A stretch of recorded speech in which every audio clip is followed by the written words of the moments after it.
سچ کی برکت۔ آپ کی والدہ نے یہ اشرفیاں آپ کی قمیص کی تہ میں سی دی تاکہ محفوظ رہے، اور چلتے وقت آپ کو خاص طور پر یہ نصیحت کی کہ بیٹا ہمیشہ سچ بولنا اور جھوٹ کے قریب نہ جانا۔ شیخ عبد القادر جیلانی، جنہیں غوث اعظم بھی کہتے ہیں، بہت بڑے بزرگ ہیں اور ولی اللہ ہو گزرے ہیں۔ آپ کی ساری زندگی تبلیغ و اشاعت اسلام میں گزری۔ بے شمار لوگوں نے آپ سے روحانی فیض حاصل کیا۔ آج بھی دنیا آپ کی تعلیمات سے فیض یاب ہو رہے ہیں۔ آپ کو بچپن سے ہی علم حاصل کرنے کا بے پناہ شوق تھا۔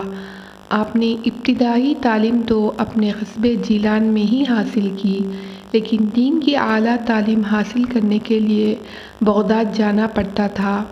اس زمانے میں گاڑیاں اور موٹر کاریں نہ تھیں، اس لیے لوگ قافلوں کی صورت میں پیدل سفر کرتے تھے۔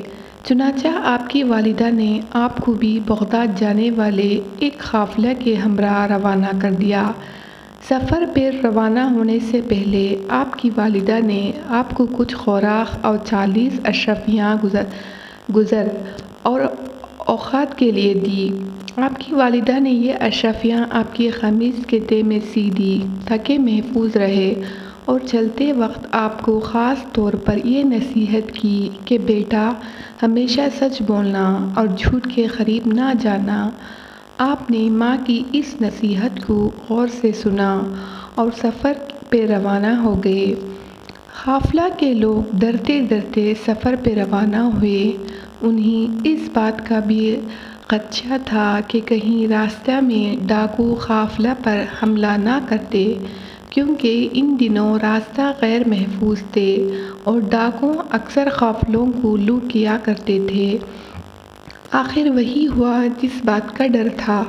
قافلے نے ابھی سفر کی 2 منزلیں ہی طے کیے تھے کہ ڈاکوؤں کے ایک گروہ نے رات کی تاریکی میں اس پر حملہ کر دیا۔ تمام قافلے میں افراتفری اور بھگدڑ مچ گئی اور ڈاکوؤں نے اہل قافلہ کو خوب لوٹا۔ ایک ڈاکو شیخ عبد القادر جیلانی کے پاس آیا اور کہنے لگا، لڑکے تیرے پاس کیا ہے؟ آپ نے جواب دیا، میرے پاس 40 اشرفیاں ہیں جو میری قمیص کے تہ میں سلی ہوئی ہیں۔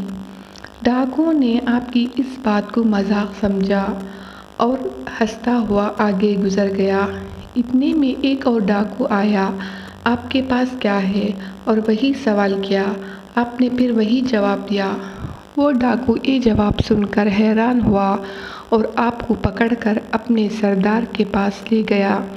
ڈاکوؤں کے سردار نے تعجب سے آپ کو دیکھا اور پوچھا، لڑکے سچ مچ بتا تیرے پاس کیا ہے؟ آپ نے وہی بات دہرائی۔ آپ کی یہ بات سن کر سردار کی حیرت کی انتہا نہ رہی۔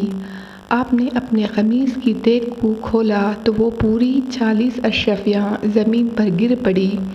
اشرفیاں دیکھ کر سردار کی آنکھیں حیرت سے کھلی کی کھلی رہ گئیں۔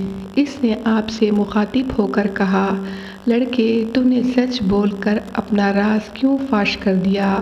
حالانکہ تو آسانی سے اپنی اشرفیاں بچا سکتا تھا۔ آپ نے جواب دیا، میری ماں نے مجھے نصیحت کی تھی کہ بیٹا ہمیشہ سچ بولنا۔ میں نے اپنی ماں کی نصیحت پر عمل کیا ہے۔ آپ کا یہ جواب سن کر سردار اس قدر متاثر ہوا کہ بے ساختہ اس کی آنکھوں میں آنسو آ گئے۔ وہ سوچنے لگا کہ ایک طرف یہ لڑکا بے جسے اپنی ماں کی نصیحت کا اس قدر خیال ہے، اور دوسری طرف میں ہوں کہ اپنے مالک حقیقی کے احکام سے غافل ہو کر بھی بے گناہ لوگوں کو لوٹتا ہوں۔ اس کے دل سے غفلت کا پردہ دور ہو گیا۔ اس نے توبہ کر لی اور قافلہ کا لوٹا ہوا مال واپس کر دیا۔ اس طرح آپ کی سچائی کی بدولت ڈاکوؤں کی اصلاح ہو گئی اور وہ نیکی اور پرہیزگاری کی زندگی گزارنے لگے۔